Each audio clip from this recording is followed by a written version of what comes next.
All right, so this is Science to Sorcery, a podcast focused on looking at the overlap of both science and spirituality.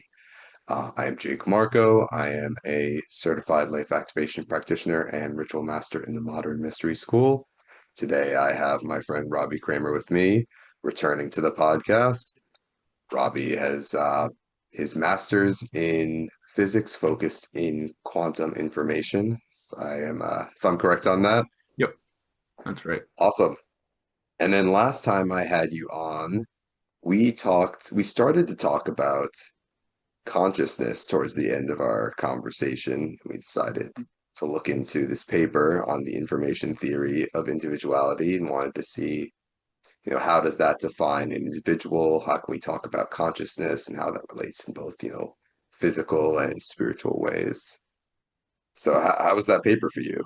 Yeah, I thought it was really interesting. I'm glad it came up last time we were talking. Really happy I got a chance to read it. I think it makes a sort of my they apply some interesting definitions to like how you define an individual, like how the information like structure plays in a way that I think is like sort of changes the way you think about like life. So basically.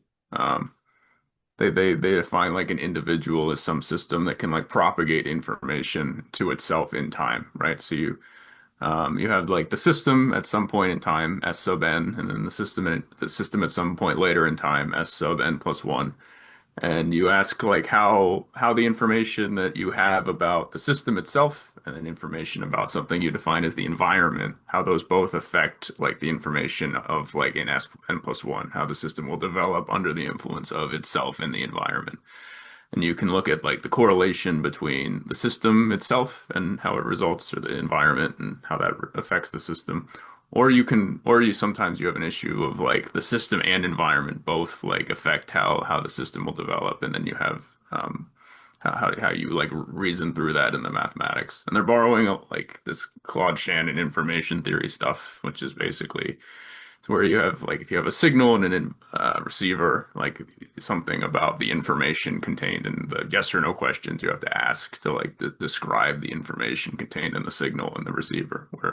But here what they're doing is this clever trick of saying, look, life is not life, individuals, whatever. They're not processes that are static. They evolve in time. So, um, like you say. You have to the signal and receiver is just the like whatever individual at some point in time and then at some point later in time. So it's how the like you're kind of throwing and catching this information. You're juggling it to yourself. And that somehow gives you some notion of like individuals. Um, how's that Interesting, for because how's you that for a summary? Yeah, no, it's a good summary. It was interesting. The one piece that you noted, you said something to the effect that it doesn't define the individual as a process. I thought it did. And No, it does. I'm sorry if I made got it. wasn't Yeah, yeah. yeah, yeah. Okay, yeah, no, but it was very interesting. Like, yeah, an individual is not a static thing. It Mhm. is this process throughout time. So it's like we're talking about individuals. We're talking about different processes kind of happening together. Right, right. Like And you and I are both a process of change, right? That's like the defining piece of us is yeah. changing. We're just Which changing together in the same Zoom call right now. Right. I mean, sure. Yeah. I mean, you have the problem. Okay. Too little too meta for me. Um, well, shoot. You said something that was interesting. You should stop looking at the paper, be looking at you. Oh, they also I liked the way or their sort of understanding that individuals have to be or to be anything kind of interesting, they have to be nested within higher and lower like higher orders of individuals and containing like suborders of individuals, right? So you have like you have your cell, right? Your biological cell, which itself contains organelles, which itself are made up of proteins. And then the cell is like, is in itself constructing tissues, which are constructing organs, which are constructing organ systems, which are constructing organisms. Um, but you have like, so you have this sort of problem of where you draw the line around something and say what an individual is. Um, but while also having to bear in mind the fact that like you actually kind of have this problem of framing, right? Where like, what do you consider as an individual can be like almost up to the interpreter. I don't know if they, it doesn't seem to me like they give a great definition about like system environment. Like you kind of, they give a protocol for establishing it or for fixing it, but they don't give a good starting point. Like you just kind of have to say, all right, my individual is X, right? Um, That was the interesting thing of the paper I also found. So for anyone that's listening that wants to go and read it, oh, give your thoughts on that as well. mhm, But I also had that thought of they started to define, how the individual and environment relate to each other, but didn't have a quite robust definition of, well, what is the individual, what is the environment? They kind of were just like these mhm, things exist in relation to each other and kind of depending on who you choose the subject to be. I mhm, guess that's kind of what you're getting at is like you can choose the subject to be a cell, in which case the environment is the other cells around it, all within the body. mhm, If you expand your sphere out, now say, this whole organism is the self subject. Well, now suddenly everything that's happening within me is not the environment, but everything outside of this wall of my hands or my skin is. If you want to go even further and start talking about like family units, or communities, countries, you mhm, know, the United States as an individual versus Canada as an individual.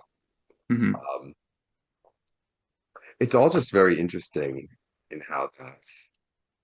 To me, one of the things that came up immediately jumping out, um, in terms of like the lens of what we're talking about in this podcast, is I mentioned I think in the last conversation that we had, the Hermetic principles and how Hermetics is a really big piece, a sort of framework of the spiritual path in the modern mystery school. mhm, And the second principle is the principle of correspondence. You could sort of describe it as above, so below, as below, so above, essentially that patterns that you see. Now, of course, I'm not a teacher of Hermetics, so this is just my understanding of it, but okay. patterns that you would see at some scale of life or some scale of the world, the universe, will then repeat in other scales. So, like some understanding of how cells work will then give you some understanding of how tissues work and how organisms work. Mhm, right. It's And just that's, yeah. interesting. Sorry, continue. I mean that's like that has to be the truth, right? I mean, because like the things are made up of smaller things. So whatever the behavior of that microscopic or smaller structure needs to be able to inform or tell you something about the bigger individual. So you almost need some description of how like these individuals interplay within their like levels of like stratification, right?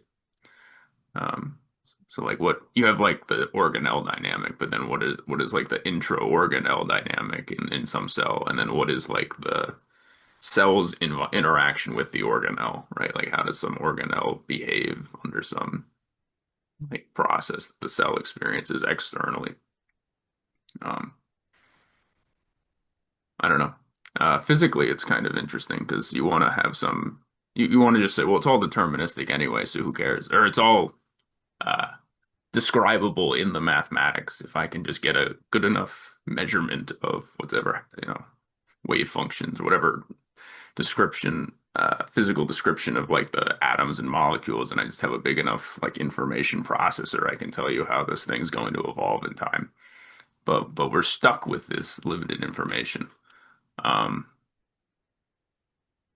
and maybe, I don't know, maybe that's somehow like where the spirituality kind of comes in when you talk about science is like where you decide what questions to ask or what things to be like where to stratify your areas of discussion. I don't know if I'm just rambling. No, no, it's interesting. No, because it was something I started to think about during was reading this paper was the idea that because the reason we sort of looked into this is because the last time I had you on, we were started to talk about this concept of, the consciousness trying to understand what consciousness is, like Hmm. us operating from our own consciousness, or like, well, what is consciousness? Hmm. It's like this, and it was how that relates to the path of know thyself, what I like sort of how I describe the spiritual path is. path Mhm. of trying to know thyself, the consciousness, trying to understand what is consciousness, what is Mhm. me. Sure. Maybe not just consciousness, but all the other aspects of the self. Mhm. And when we talk about this paper, right? So in this paper, it talks about sort of three different kinds of individuals, right? There's the organismal individual where information from the environment is sort of like stored internally and then adapt essentially the organism adapts to the environment Right. and uses that information. They might have information from like a long time ago, from a very, very previous state of the environment, and they're using that way later on. Hmm. Versus like the colonial organism, something like um, a colony of ants, which has to use very like real-time responsive information from the environment. So they're not necessarily storing as much memory, but they're kind of being more reactive. Hmm. Um, and it starts to bring questions like in spirituality, we will talk like in the spiritual path, especially on the path of the ritual master, we talk a lot about not being reactive and that we work so much out of reaction. Someone says something and it bothers us, and then suddenly we decide to, get Hmm. emotional and come back at it. As ritual masters we're taught like no, you're not supposed to be reactive. You're not supposed to let your emotions dominate you. Not to not have emotions, but that they're not in charge and that you are actually supposed to be employing some aspects of free will. And that started to when this paper when it talks about the organism that doesn't react as much to the environment, but takes information that it gained at one point and then chooses to use that in a way to move forward. It starting to get me think of how that relates to what I learned in my spiritual work as well. Hmm. I mean, yeah, something. I mean, sort of popped into my head. I mean, yeah, that it's. I think Yeah, you're absolutely right. Like you need some level of if you want to arrive at any kind of truth, you need to let your sense of understanding what's going on take a backseat, right? If that's in spirituality, someone says something that rubs you the wrong way. It's like you got to have some steadfastness to, be able to like evaluate like if whatever that person said is worth reacting to or how it's worth, weighing what they said and if it's worth reacting to. In science, it's the same thing. Like your experiment, goes belly up, some knob gets twisted and the results, the data's not coming back the way, you can't just be like, all right, you can't just assume a priori that you know what's happening and just like, fix the experience. You have to like go into the weeds of how every device in my system is behaving, uh, to be able to like, make any kind of good assessment of what's happening.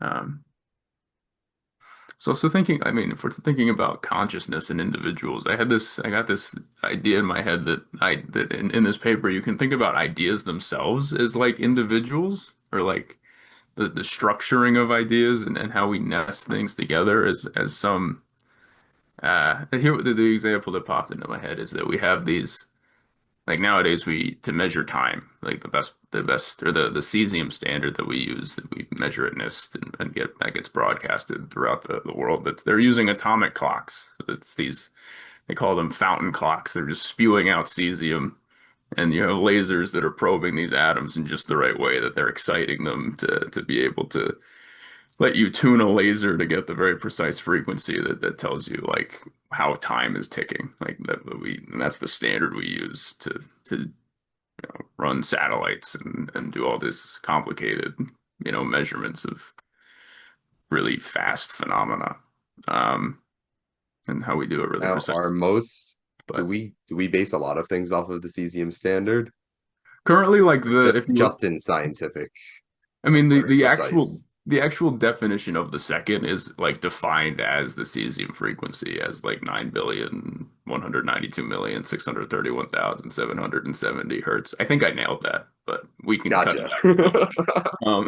We'll double Yeah. check that. Yeah. Anyone that wants to comment if that was right or wrong, go ahead and do that. Yeah. But it's I guess it's like sort of how humans have like 100,000 years ago were primates banging rocks together in the Sahara. how we ever come around to to doing something like that. There's some like I don't know what this is, if it's consciousness, is like we're somehow rank ordering ideas and we're able to like take in a lot of information, observational data about the world and like synthesize it um in a way that like lets us do functional science, like actually be able to create machines that tell us something about the world. And that you have like these ideas that are like spreading around between people that they have, someone thinks about, wants to know something about the nature of atoms, and then, in a decade's time, that question and the inquiry into that question prompts its own further questions that demand, we come up with greater technologies to make something like an atomic clock, to actually have like what we now see are like networks of atomic clocks, right? Um, I don't know how that necessarily relates to this page. If you think about, You were talking a little bit about how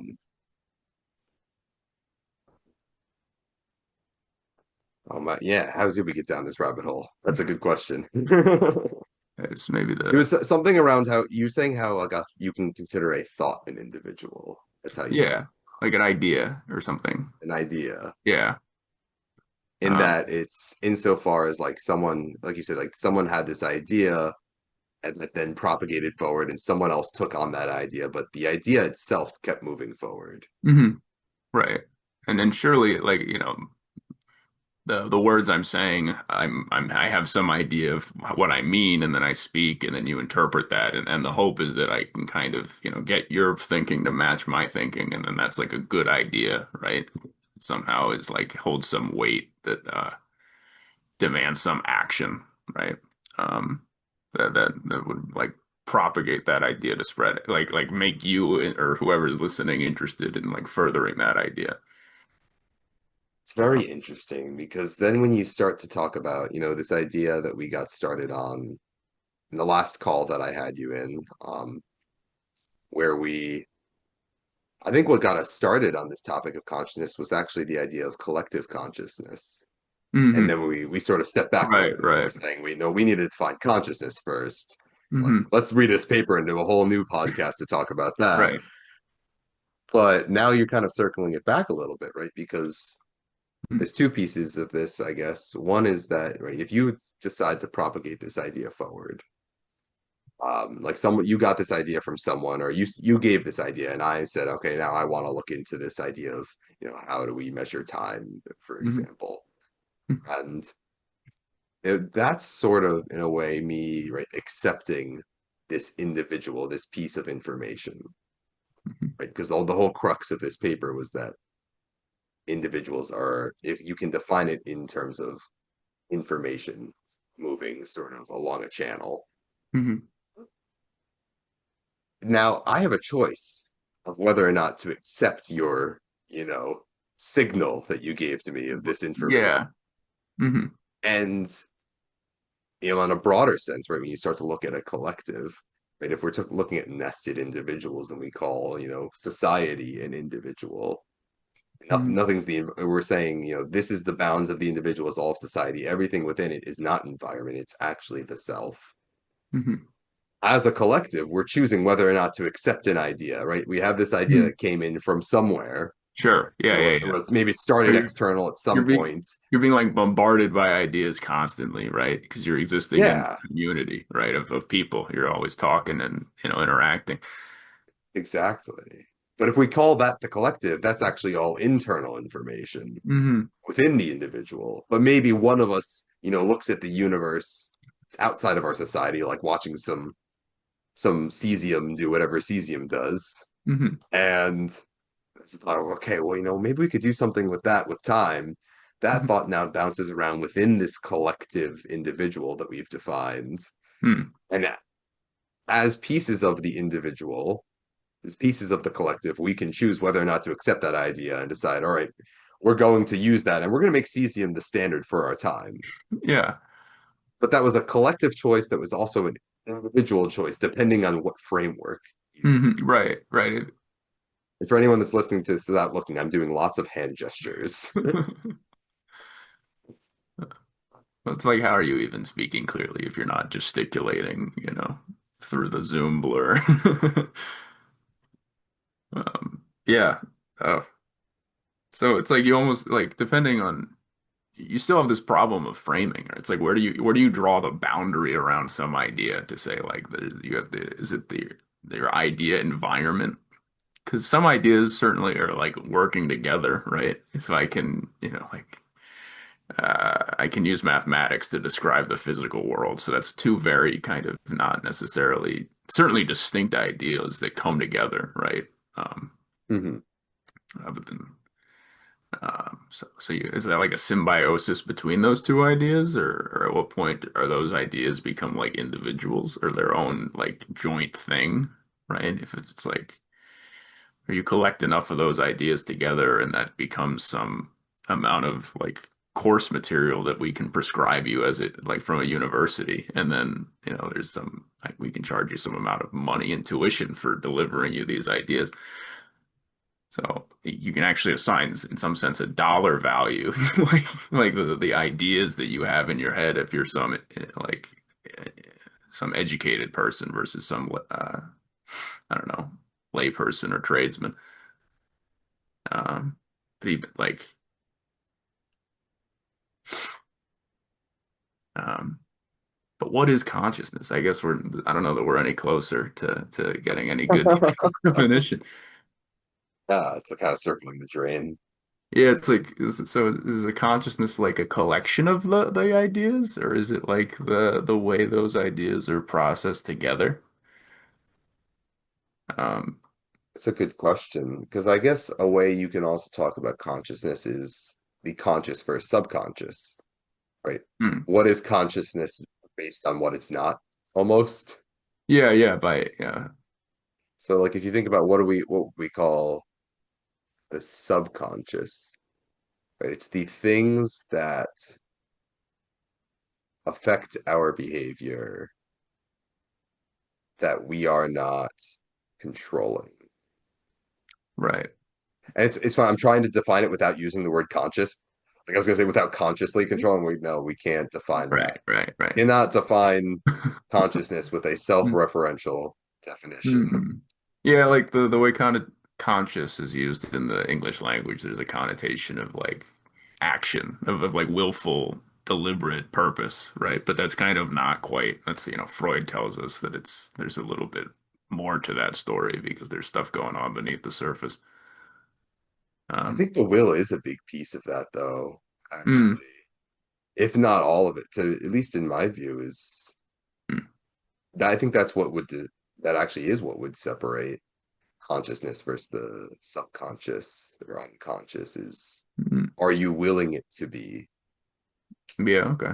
I'm not willing my heart to beat. That is subconscious. Right, right. Mm, But I am willing my uh it's funny is I'm willing my voice to come out. I'm willing the ideas in my head to come out and interact with the microphone in my computer and go over to your end. mhm.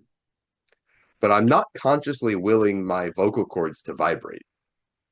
So there's Right. like a symbiosis of the conscious will and Mhm.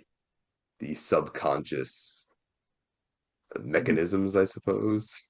Right, because you have the very like atheist, they're like agnostic, like there is no free will, argument that's like, Mm. you're just like a bunch of processes that are, like, keep the ball rolling, and part of being an individual or like for some evolutionary reason, it's useful to like actually have some kind of lived experience where you feel like you're making decisions that matter, but maybe it's like all just kind of happening, right? You don't have any free will at all.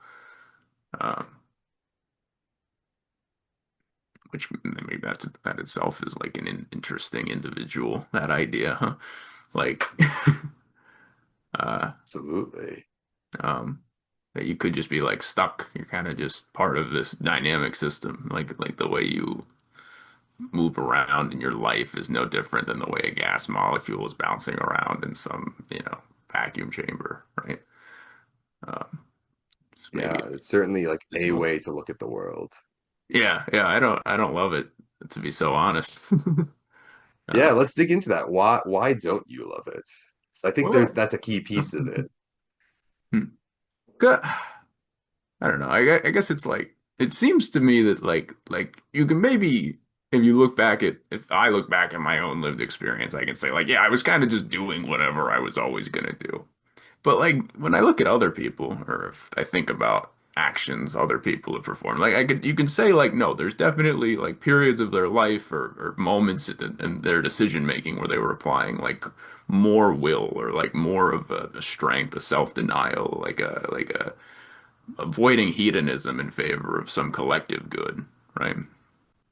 And like you can see that there's I don't know, so say that that's like a spirited person, right? Is someone who like can get influence some kind of will to do something they weren't already going to do in some sense. Um, Absolutely. which so it's like the story you kind of keep telling yourself that like gets keeps you getting out of bed in the morning, which I think is still my working definition of spirituality is it is that which gets you out of bed in the morning.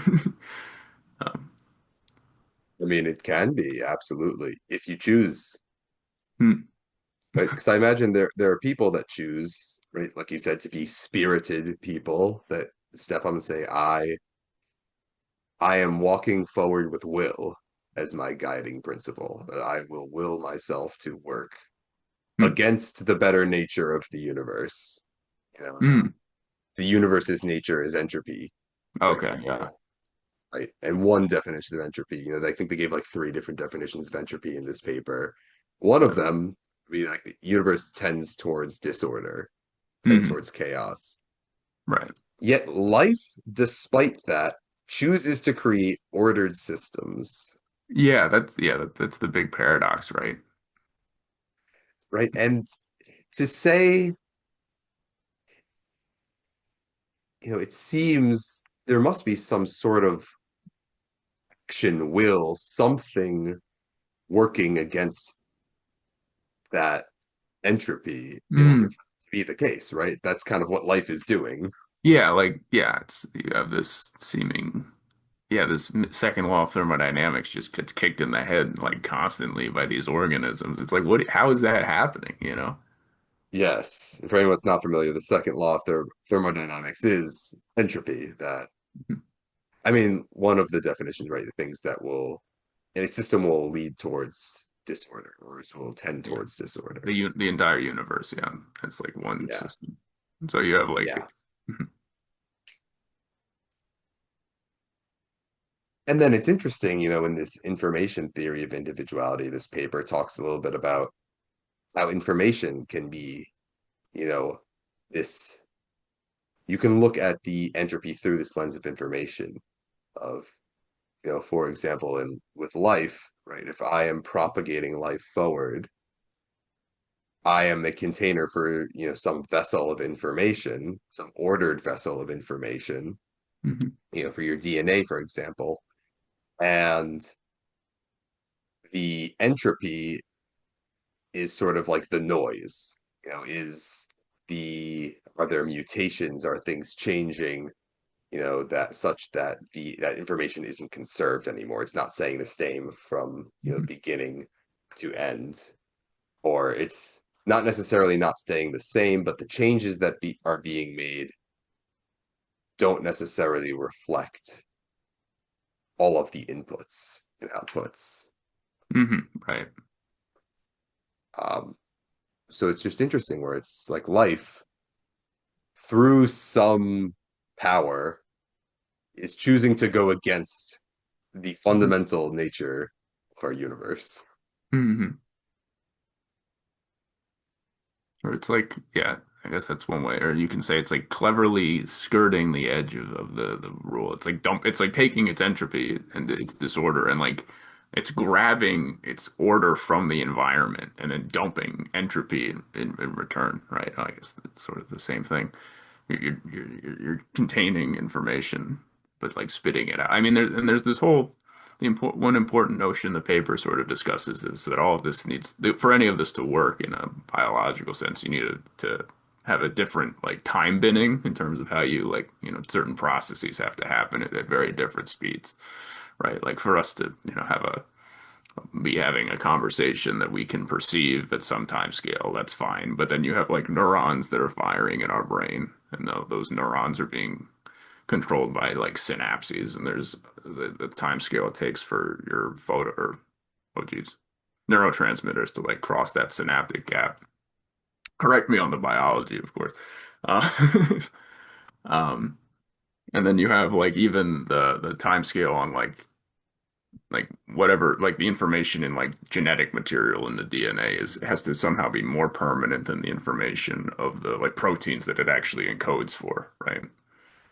Um, and I guess it's also there's an interest a curiosity that this paper doesn't give you any kind of notion of how to decide on your time binning for whatever sort of thing you're interested in. I guess you would have to like notice certain periodicities in the system. So you say like, okay, like, I'm trying to think of an example.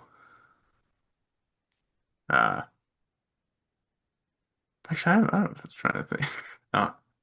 How to describe how to think of some like input output process for like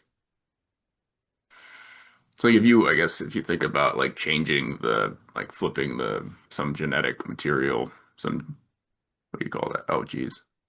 In your genome you have different like the ATGCs uh Pairs, the codons. base pairs, yeah, the codons, thank you. Like flipping a single codon in some RNA, like on what time scale do you notice that information change? And it's going to be different depending on what system or what like individual you're looking at, right?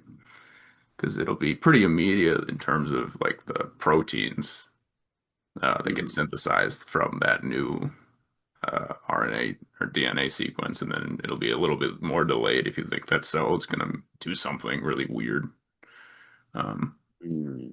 to like the individual, the multicellular organism that like it makes up. Um, Yeah. I mean, and then when you start to think about it at a larger scale, right? As I was saying earlier with the second hermetic principle, as above, so below, or as below, so above. mhm, Okay, you look into an individual, a human, that chooses to make some choice. Like mhm, say, instead of, there's some free will. If you're saying like there's the will is sort of the action, the consciousness that I choose, I'm going to be a different person. I'm going to make meaning out of my life by, helping people in some way. mhm, Okay. Now immediately you might see the changes happen with a couple people around them that they touched and mhm. changed, right? Just like the DNA change or the RNA change will Yeah. then change the proteins. Mhm, And then if you start looking at the larger individual, like the collective, the neighborhood, the mhm. company, the Yeah. community, now you start to see, okay, this one person started helping some people, doing a random act of kindness, for example. Like there's that one movie, I forgot what the movie's called, but it's the idea these kids like he does a random act of kindness to like three separate people, and then he says like the only thing it's called Pay It Forward, Okay. and he says the thing to do now, each of you three is now supposed to go and do that for another three people, Mhm. and it's like suddenly becomes this like nationwide phenomenon of all these Okay. people Yeah. helping. It's like okay, now you've moved. From one small change, one base pair, one codon change of a single person, Mhm, they've now propagated that the larger individual, the nation, for example, is mhm. now choosing to be a different way. Right. Hmm. I guess to some extent, maybe that's like I'm also have a bit of a passion for history. Like it's a more of a casual sort of like discipline, but it's like you think about the way human systems, like their governments and nation states, have formed these like systems of control, and then at moments of like revolution or tension, these like the way these systems like all this power. And then these, you can look at specific moments in history that they come down to like one guy saying, "Yep, we're gonna take over Moscow. Like it's today. We're doing it." That create change that disrupts the organism, these individuals at so many levels, right? The organismal, like human individual, the like the town of Moscow, but then like the whole Soviet Union or empire and its impacts over like the world for the next century, right? And then we're still living in like this ripple effect. Um, Yeah, absolutely. I mean, it shows the power of an individual too, right? A sub individual, right? If mhm. we're talking about a smaller individual within the bigger, it's it doesn't require a whole community to change at once for change to happen. Right. It kind of just starts at the individual, like the well, that's Mhm. how we've used individual to mean so many different things, Right. but I'm we're talking satiated. about humans as a single individual. Yeah. Kind of starts all that change starts at the individual level, right? Hmm. One person chooses to change, Right. and then it propagates forward. Hmm. It's very rarely that, 8 billion people all decide to be different at the same time. In fact, I don't know if that's Hmm. ever happened or ever will happen. Right. Hmm. Yeah. It always has to like. Hmm. So maybe like I don't know. You can say that is consciousness like. I guess maybe you have the question that here we have a problem. Is like consciousness an agent of stability or is it an agent of change? Right? Because it's Hmm. like because to some extent, right? It's consciousness like your lived day-to-day experience is just like maintaining, biologically, you're maintaining homeostasis, right? Which is just to say like some internal conditions within your, body that like are like as they were yesterday, as they will continue to be. Like you have some notion of stability. But we also like humans change the world, right?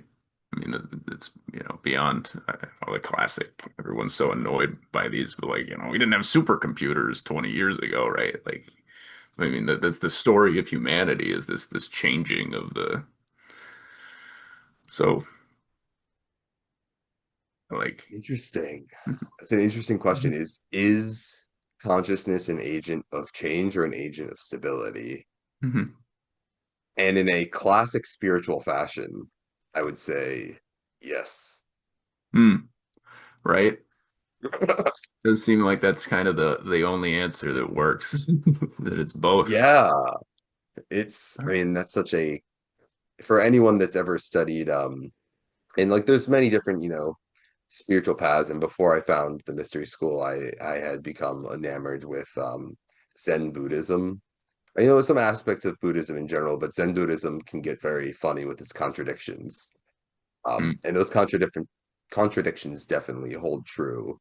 Um, in the mystery school path and a hermetic path as well. So for me, it's always fun when we come up to the contradictions of, I am both like I am both separate and one with everyone. Like I'm mm, both an individual and a collective.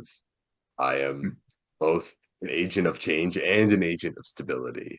mm, I am changing things in order to create like homeostasis, for example, right? mm, Homeostasis is all about creating stability in a life form, but you don't do it by doing nothing. mm. You do it by changing. Like stability is not the same thing as saying staying still. So Yeah, I guess maybe that's a distinction there. right. Right? Like if you think about someone's on a balance beam, they're not still, but they are stable. They're actually Right. making all sorts of micro movements in order to stay stable. If they stayed still, they'd fall off. Right. Yeah, they're stationary by quite a bit of active effort.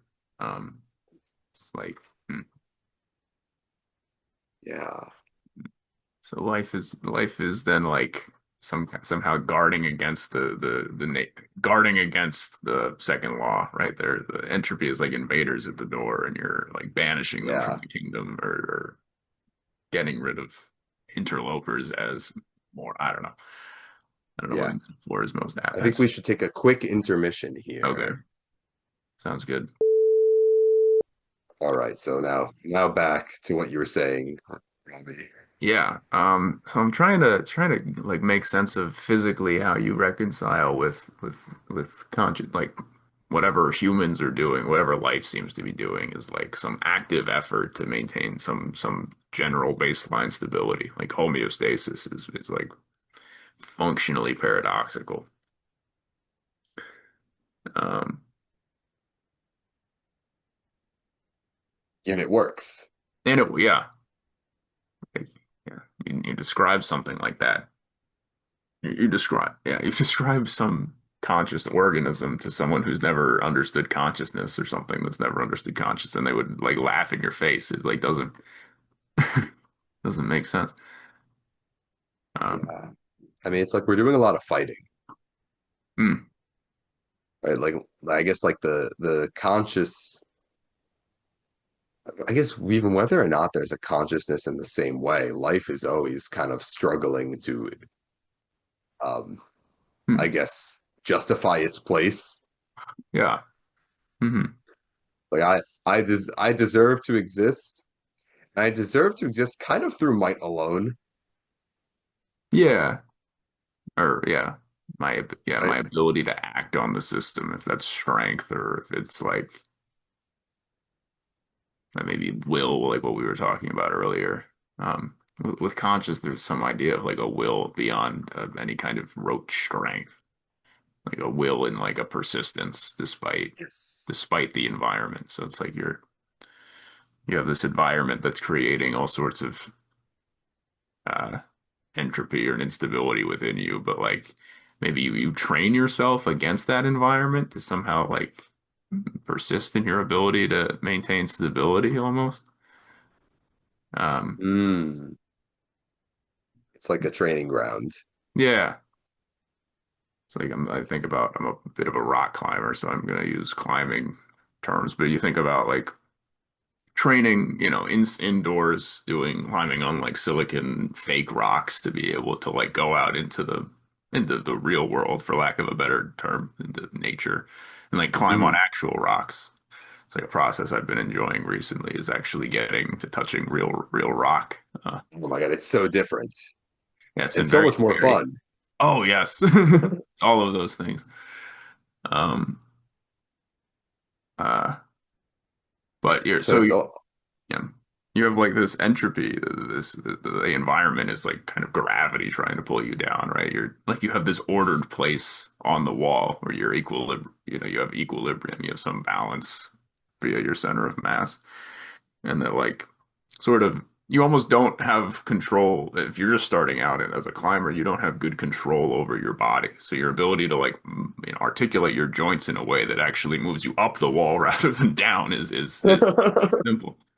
But through training, through this acting of will, you kind of make yourself less chaotic. You're less sort of, and like you have the notion of like grade difficulty is like I can even if someone gets good enough at climbing, it doesn't really matter how hard of a problem I can throw at them. If it doesn't matter if they've ever seen it before, they can just like observe the problem and go climbing or like get it figure out their way up and manipulate themselves up.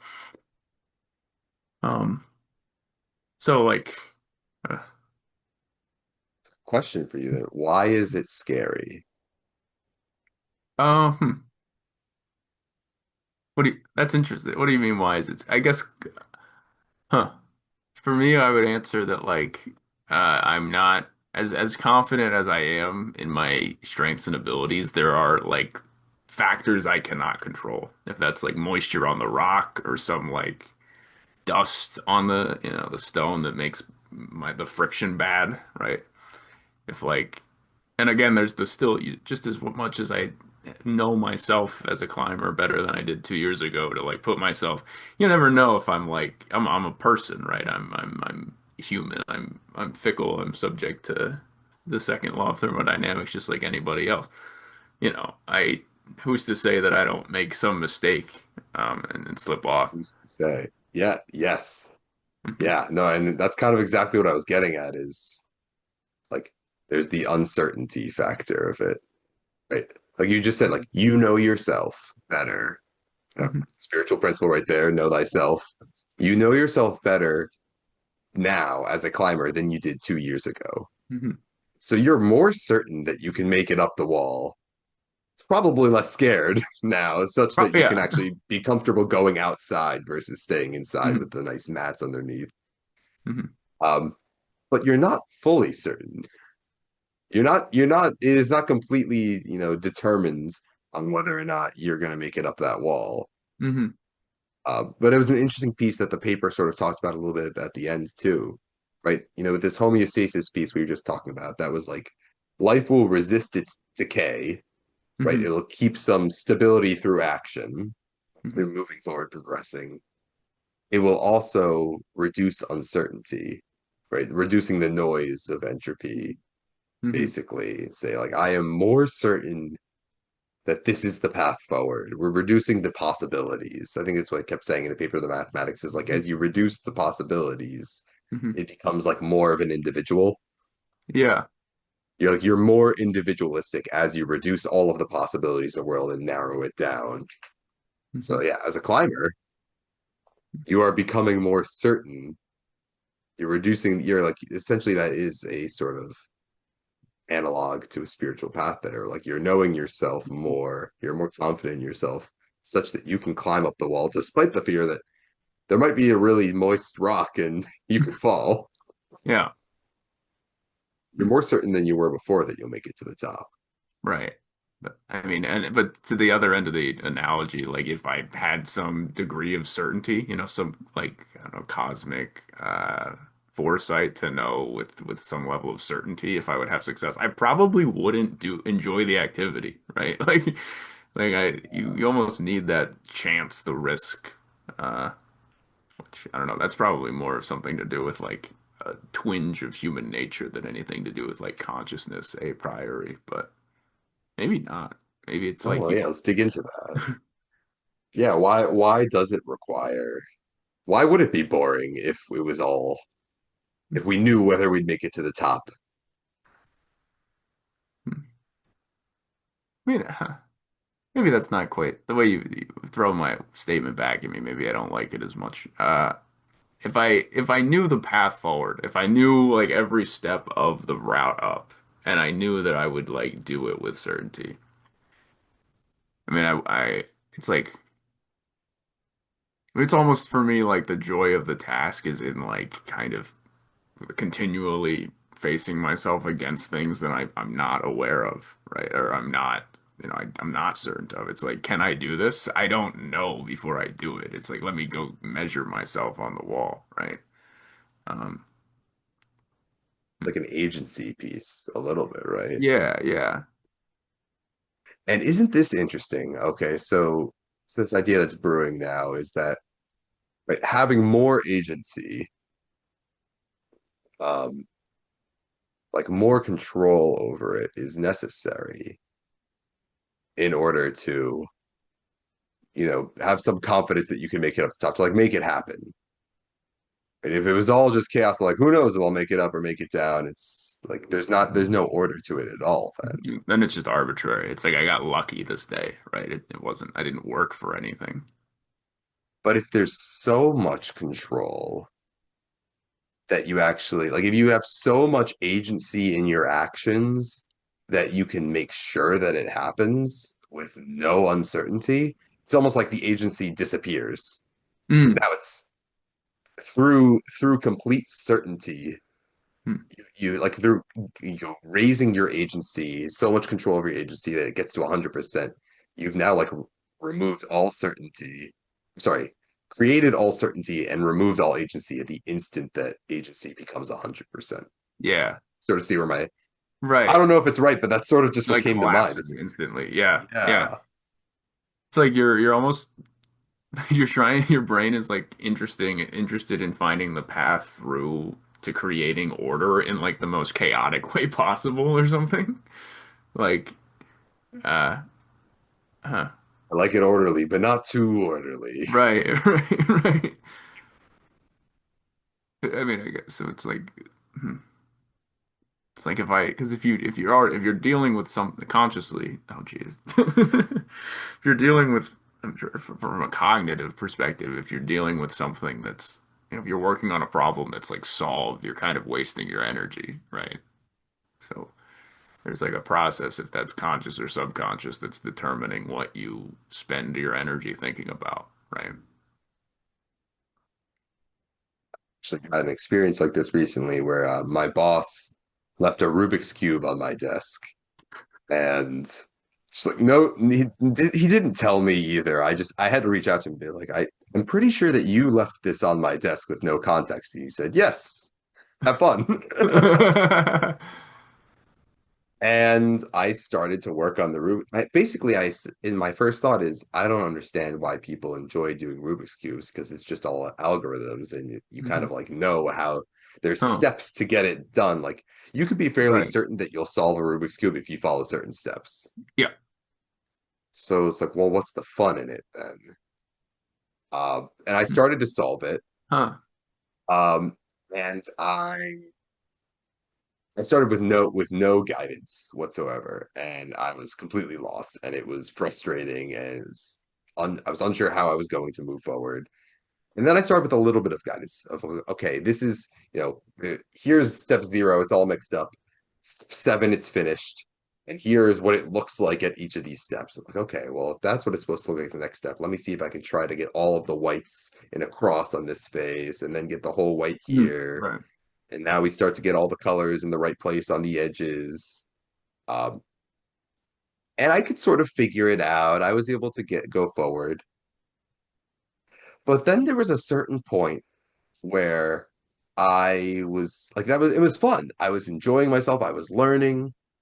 And then there was a certain point, maybe step two or three, where it became significantly more complex to move Mhm. forward while still Right. maintaining everything that you had already built up. Sure. And that's when I started to lean a little bit more on instructions, from another person, outside source, a guide, so to speak. And now it was okay, here's some algorithms. If you're stuck in this place, try this algorithm. Like, okay, I could do that algorithm, and now that wasn't fun because I just moved things around in the way. But then on the very next time that I need to repeat this algorithm, I'm going to try to understand it and see, Mhm. okay, I move it this way because this thing moves here. Okay, so the principle of this algorithm is that I need to move this guy out of the way, so I'm not going to affect the thing I already made, and Mhm. then I can make the change, and then I can move it back over to the thing that I'd already made. For anyone that has solved the Rubik's Cube that's listening, you'll kind of understand. And anyone that hasn't, I hope I'm doing my best to explain. I'm in the have solved camp, so I can only give you You that get it. perspective. Yeah, yeah. And so I kept moving forward, and it was like slowly I was building up. But and I'm sure, someone figured all these algorithms out on their own. Hmm. Um, Lots of people did it. So Hmm. eventually, I got to a point where I was maybe on step six. I finally like with some guidance, sometimes I took, a lot of guidance when I needed it, and sometimes I was able to figure it out a little bit more and I messed something up. I fell back a few steps, but now I already had learned this so I could move forward and get back up to step six or five. And then at the very last step, the instructions pretty much said like it is very easy to mess up here and ruin your whole thing at the very last step. Hmm. So follow the instructions very carefully here. And I was like, all right, I'm gonna trust your guidance here that it's all gonna fall apart if I don't follow very well. So moving very confident. Okay, it's only three moves in this last algorithm. You move this way, then that way, then this way. Just keep doing that. I did not listen to the instructions clearly. Completely messed up my Rubik's Cube. I was back to like step three. I think I got so frustrated I completely redid it and I started from the beginning. Yeah, that's the standard experience. Yeah. And eventually, I think on my third time making it up to step six, I finally followed the instructions very closely of my guidance and made it to step seven. And I had a complete Rubik's Cube. Nice. Hmm. Sort of. That's interesting the way you describe like how your interest kind of comes and goes with like where you're sort of meant where you're ape like your determination of where you're at in the process, right? It's like at first you're like, I don't know, you're just playing around. And then you're like, okay, you have some agency. Like, now I need to put these pieces on this cube and arrange them the way like they're supposed to be. Find this solved configuration in the sea of um, possible cube configurations. And then but like so first you're learning the algorithms and then very quickly the algorithms are boring. You're like, I'm over it. Like I know how to move the thing to arrange the pieces the way I want, but that's not interesting, or that's like almost too simple. You want to you have the interest of like getting under the hood to think about like how are each of these moves like actually constructing together to build an algorithm that like preserves some structure but changes some other structure. Um, and then as like entropy minimizes, you realize your like chaotic potential on the cube, and you get more and more like anxious about like being able to finish or moving forward without moving backwards, right? Um, I guess that's like a lot that just sort of if your consciousness is like determining how you're like applying yourself to the problem in some respect, like seeing like your consciousness is like somehow determining what elements of this task demand your focus as you're like engaging with the particulars of like each step of the process. So at first you're like, well, you just need to like know the move to put the corner over in the other corner. So you just learn the algorithm. But then very quickly you're like, okay, like I have the tool, right? The tool's in my belt. I don't need to learn the tool and I'm bored. So like how does that like how do we, how do I re-stimulate myself? It's interesting that And it's like once sometimes the stimulation even leads to failure. I got to step six and I said, hmm, yeah, no, I got it. Let me figure it out. And right. suddenly it all fell apart. It was Hmm. at the most ordered state that I'd gotten, it was easiest to make it all fall apart. Right. But then if you keep it going, like people who get really into these Rubik's cubes, like they buy the right kind of cube that like moves the way they prefer it to be able to articulate the motions as fast as they can so that they can like solve them faster and faster. Like the record is somewhere around a second for people, like a second and a half.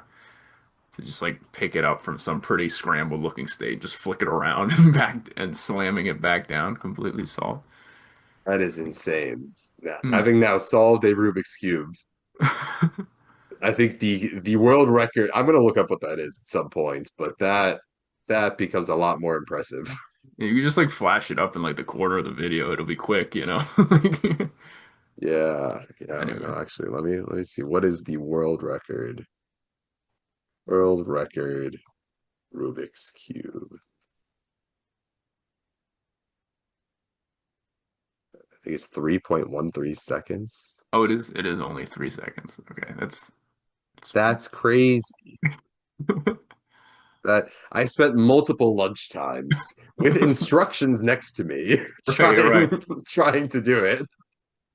That level of like where that comes from, the desire to master something, even if it's like kind of functionally useless. Like, what is the whoever his name that has the 3 second time? Like, how is he really doing anything? I mean, it doesn't generate economic value in the traditional workman sense. No, but I can tell you for me, it was certainly a spiritual lesson. I mean, honestly, Hmm, mostly as I've been describing it today, right now, hmm, because it's so analogous to the spiritual path. hmm, Um, hmm, for it's something we would talk about a lot in the mystery school is, as individuals, we all have the capability to do things on our own. Um, exactly, we say like the greatest power that you have is in your own life, and that you should do it in your own way, and that hmm, we say you don't get a lot of answers in the mystery school, hmm. but you because the answers are for what is your purpose in your life are within you. Right, right. So we say like, yeah, you can do it on your own. You can achieve joy and love and peace. You can do it on your own. But it's very difficult to do it on your own. Just like the Hmm, Rubik's Cube. Like someone eventually, figured out the algorithms. hmm, Um, so there was a certain point for me, right? I tried it on my own without the algorithms, and I was able to get to a certain point. And it hmm, was a lot more ordered than it was before. And I was happy that I was proud of myself. hmm, hmm, And there could have been like a stubbornness for me to say, I'm just going to keep trying to do it on my own, because hmm, I want to. I want to have the challenge of doing it on my own. It's just like in a spiritual path, like I've people that I've served have said, that I want to do it on my own. I don't want to, I think what you're doing is wonderful, and like getting these energy healings, help me unlock my purpose, have a greater sense of my next steps. Like that sounds great and all, but I'd like to do it on my own. Like, yeah, absolutely. Free will, go do it on your own. Mm, But to what end? Like you were saying with the Rubik's Cube, right? I could have spent all that time trying to solve the Rubik's Cube on my own without any help. mm, But at the end of the day, what value did it add? Like I gained some great lessons, sure. I worked my brain a lot. But at the same time, I also worked my brain with some help building the Rubik's Cube. I got to the ends a lot faster. And now I have more time to focus on the next pursuit. mm, right. Would it be the 4x4 Rubik's Cube or Yeah. or a project that I'm working on in work, or some way I want to develop myself physically, emotionally, you know maybe spend some time creating a podcast, for example. Hmm. um so I guess the idea is like with the spiritual paths, like you can always do it on your own, you can always know yourself on your own. In fact, that's where all the work really happens. But Hmm. having another person to help you along the way, to say, hey, here's step 6. I know you're at step 1, but this is what step 6 looks like. Yep. And I can show you ways that I was able to get to, step 3, 4, 5. I'm not Hmm. going to tell you all of the intricacies because you have your own life. You have your own Rubik's Cube to solve. I don't know what it looks like to you from your perspective. Mm. I can Yeah. tell you, if you want to get to this next point, here's one way you could do it. Mm. It's interesting. I mean, the notion you invoke of like the others, right? Like no good consciousness, or at least that we're aware of, seems to be very good in a vacuum, right? It needs to like, if we're talking about human consciousnesses, we all exist in community, right? You need like sort of sharing of ideas. I mean, if you think about how we would have been as like hunter-gatherers, when the brain was evolving or whatever, right? You're pretty useless like a human is pretty useless by itself, right? You kind of need this collective behavior. And if that's even to the extent of like, a bunch of people in a tribe, you're trying to hunt some like buffalo or something. If you got to like work out a plan to like go and get the buffalo or whatever, prey animal, it's going to matter that it's going to be very important that you all have this same plan going forward. So at that point, it's just like, are your, how your consciousnesses are like working together to achieve the same goal. So are they like, to what extent consciousnesses like are connected or not to each other? It gives you some maybe better, a different notion for where you can like start defining this stuff. Um, if you want to start defining this stuff. Although it is fun to just do wordplay and like dance around, I gotta say. Um, Yeah. I mean, the discussion's important mhm, if you want to, I mean, right, as a collective, right? mhm. You and I are also discussing and bouncing ideas back and forth. Yeah. And that's an interesting piece there, is that as two different consciousnesses, we are creating some play of information, some individual, packet of information Mhm. in between us, like through the two Right. sort of brain antennae, whatever you'd want to. Yeah, sure. Not to be too Um, technical here. Not to get too technical on that, yeah. Hmm. It is very interesting. Like I'll often talk about like when I run guided meditations, this one kind of meditation called max meditation. It's a group meditation. It's very interesting. It's the only meditation that I believe the only one I know of, or at least the only one that at very least, the only one that I am able to guide that is solely meant for groups. Hmm. Yeah, so you're not really supposed to do it as an individual. Interesting. And it's very interesting is that like, there's a visualization piece of it, and I say to people, they're like, "Oh my God, I want," if they've experienced it the first time, they're like, "Oh my God, I can't wait to do that again." I say, it's not going to be the same next time. Mm. Different group of people, even if it's the same group of people, Hmm. it's a same group of people at a new time state, right? That is a new individual, or like individual at a further point in their progression. And because of that, the visualization that we're going to be going through is going to be different. Of course, it's guided. I'm explaining it, but it's always different to the group Hmm. because and I always say it to the group, like, thank you all for being here because you helped create this experience. Hmm. This wasn't something I could have done on my own as a single Sure. consciousness. It had to be part of an entity greater than me. Right. If we were, I don't know where we're at on time, but if we were trying to end it here, we could say something like, and this can't be an experience that is meaningful unless you're here to enjoy it with us. So thank you for listening along as we did this. That's very meta too. As our two, we're the two transmitting antenna. They need to, someone's got to receive it, I hope. That's true, yes. Or anyone listening that you've seen under the hood thinking about when should we end this conversation? And thank you all for listening. This podcast would not have existed without viewers like you. Yeah, something like that. Yeah, yeah. I believe that. I hope that phrase isn't copyrighted. PBS is gonna be honest, dude. Can we even say that? I don't know all of the rules. We get, I don't know, if you get taken down, they I suppose fix PBS it. is public, so Yeah, I think public we're all right. broadcasting. Yeah, yeah. All right. Well, think maybe I'll have to think bleep that out just in case. okay. I personally I gotta get some food. I wouldn't mind calling it here. But Awesome. thank Yeah, you. well, absolutely. Thank you so much for joining, Robbie. I really appreciate you coming in for a second call Thank you so on much. Science to Sorcery. Thank you so much for having me. I really enjoyed the way the kind of conversation flows. It certainly is nothing you can plan out right ahead of time. And I like the way it feels, I suppose. Yeah, no, absolutely. It's